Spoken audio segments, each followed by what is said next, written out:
आपने बात कई बार सुनी होगी कि जब सैनिकों की कोई टुकड़ी एक लय में मार्च करते हुए, यानी कि कदमताल करते हुए, एक लय में कदमताल करते हुए किसी ब्रिज के पास पहुंचती है तो सैनिक एक लय में मार्च करना बंद कर देते हैं। ये हो सकता है आपको ना पता हो, लेकिन ये फैक्ट है।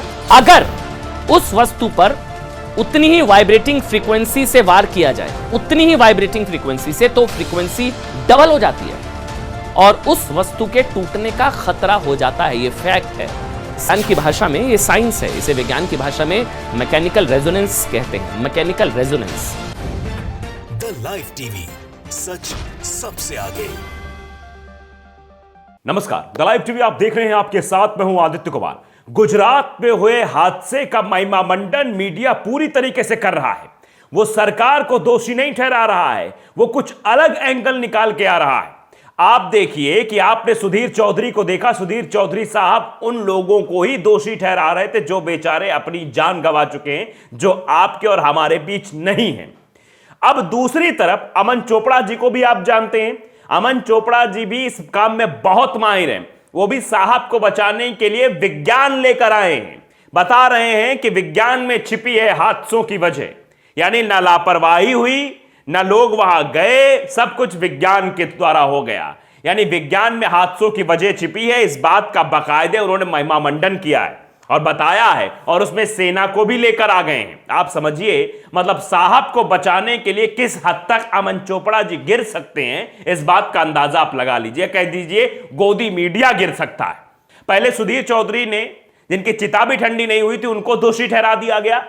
अब इनके द्वारा, अमन चोपड़ा जी के द्वारा विज्ञान की परिभाषा लाकर दिखाई गई, वो भी सेना को लाकर बीच में, मतलब सेना का इस्तेमाल कर रहे हैं। आप समझिए जरा। और कह क्या रहे हैं कि सेना वाले जब एक ताल करते हुए चलते हैं तो जब पुल पर जाते हैं तो उनको रोक दिया जाता है कि वो सामान्य तरीके से चलें, क्योंकि वो चलेंगे तो वाइब्रेशन होगा। न जाने कौन सी फिजिक्स की थ्योरी लेकर आए हैं, जबकि इस पुल हादसे से उसका कोई लेना देना नहीं है। वहां सेना नहीं जा रही थी, वहां तो सामान्य लोग सामान्य गतिविधि कर रहे थे। वहां पर कौन सा जो है कोई कदम ताल मिलाकर चल रहा था। ये सीधे तौर पर गलत है। लेकिन जरा सुन लीजिए, ये विज्ञान की व्याख्या यहां लेकर आए हैं। इनकी व्याख्याएं सब खारिज है, लेकिन ये सिर्फ और सिर्फ बॉस को बचाने की कोशिश मात्र है। जरा आप पहले ये वीडियो क्लिप देखिए, कैसे ये बता रहे हैं कि जो है कदम ताल मिलाकर जब ब्रिज के पास आते हैं तो उन्हें रोक दिया जाता है सेना के जवानों को कि कदम ताल मत करिए। सुनिए जरा। आपने बात कई बार सुनी होगी कि जब सैनिकों की कोई टुकड़ी एक लय में मार्च करते हुए, यानी कि कदमताल करते हुए, एक लय में कदमताल करते हुए किसी ब्रिज के पास पहुंचती है तो सैनिक एक लय में मार्च करना बंद कर देते हैं। ये हो सकता है आपको ना पता हो, लेकिन ये फैक्ट है। जब सैनिक, तो सुन लिया आपने। अब लोग कह रहे हैं कि भैया इनको पत्रकार नहीं बल्कि विज्ञान का प्रोफेसर होना चाहिए, भौतिक विज्ञान का। बड़ी नॉलेज है और नॉलेज दिखा भी रहे हैं, वजह भी बता रहे हैं ऐसा क्यों किया जाता है। बाकायदे बता रहे हैं कि वाइब्रेशन, एक जो भौतिक वस्तु होती है उसका एक वाइब्रेशन होता है। उसके बाद जब लोग चलते हैं, मतलब उसी कदम ताल चलेंगे तो वाइब्रेशन 2 गुना हो जाएगा, जिस वजह से टूटने की आशंकाएं बढ़ जाती है। जरा सुन लीजिए, ज्ञान और विज्ञान की पराकाष्ठा कहां तक आपको ले जाएगी और कितने हद तक इन लोगों को गिराएगी, तो ये भी देख लीजिए आप। दरअसल ऐसा इसलिए होता है क्योंकि जब सैनिक कदम ताल करते हैं ना, तो ब्रिज भी उसी ताल के साथ हिलने लगता है। यानी कि सैनिकों के कदम की फ्रीक्वेंसी के हिसाब से, इसको समझिएगा, सैनिकों के कदमों की फ्रीक्वेंसी के हिसाब से किसी भी फिजिकल ऑब्जेक्ट, यानी कि भौतिक वस्तु की अपनी एक वाइब्रेटिंग फ्रीक्वेंसी होती है। अगर उस वस्तु पर उतनी ही वाइब्रेटिंग फ्रीक्वेंसी से वार किया जाए, उतनी ही वाइब्रेटिंग फ्रीक्वेंसी से, तो फ्रीक्वेंसी डबल हो जाती है और उस वस्तु के टूटने का खतरा हो जाता है। यह फैक्ट है। तो देख लिया आपने, ये विज्ञान की भाषा लेकर आए हैं और बता रहे हैं कि विज्ञान की भाषा है ये, ऐसी भाषाओं में सब कुछ होता है। ये जो कुछ भी हुआ है ये विज्ञान की वजह से हुआ है। इसमें ना मोदी जी की गलती है, ना गुजरात के मुख्यमंत्री की गलती है, ना पुल बनाने वाली कंपनी की गलती है, ना नगर पालिका की गलती है, ना वहां पर जो टिकट काट रहा था उसकी गलती है, ना भ्रष्टाचार की गलती है। कुछ भी गलती नहीं, ये विज्ञान की वजह से हुआ है। और जो लोग वहां दोषी थे उनकी वजह से हुआ है। जो लोग वहां गए उनको नहीं जाना चाहिए था, उनकी वजह से पुल गिर गया है। ये गोदी पत्रकारों का कहना है। जरा आप सुन लीजिए, विज्ञान की भाषा बता रहे हैं। विज्ञान की भाषा क्या है, सुनिए जरा। विज्ञान की भाषा में ये साइंस है, इसे विज्ञान की भाषा में मैकेनिकल रेजोनेंस कहते हैं। Mechanical resonance. इसलिए जब सैनिक किसी भी ब्रिज से गुजरते हैं, इसको गौर करिएगा अब आप, सैनिक किसी भी ब्रिज से गुजरते हैं तो उन्हें कदमताल रोकने के लिए कह दिया जाता है। तो देख लिया आपने, पूरा थ्योरेटिकल प्रोग्राम लेकर आ गया अमन चोपड़ा साहब जनता को यह समझाने के लिए कि जनता देखो, जो पुल गिरा है उसमें मोदी जी की सरकार की कोई गलती नहीं थी, उसमें सारी गलती विज्ञान की थी, उसमें सारी गलती जो है इन जैसे लोगों की थी जो पुल पर गए, उनको जाना ही नहीं चाहिए था। जबकि इन्हीं लोगों की भाषा किसी अन्य राज्य में विपक्ष के जहां सरकार हो वहां पर कुछ हो जाए तो ये लोग ऐसे गिद्ध की तरह डिबेट करते थे कि पूछिए मत। फिर ये विज्ञान की व्याख्याएं सब वहां खारिज हो जाती थी, वहां विज्ञान नहीं आता था, वहां उन लोगों को दोषी नहीं ठहराया जाता था, वहां पर सीधे तौर पर दोषी ठहराया जाता था वहां की राज्य सरकार को। लेकिन यहां राज्य सरकार के खिलाफ तो बोल ही नहीं सकते क्योंकि बीजेपी की सरकार है और बीजेपी के खिलाफ कहां बोलते हैं ये लोग। और बाकायदे इसको शेयर भी किया है कि अमन चोपड़ा ने ही शेयर किया है इसको कि सैनिक किसी पुल को पार करते समय कदम मिलाकर नहीं चलते हैं। क्यों?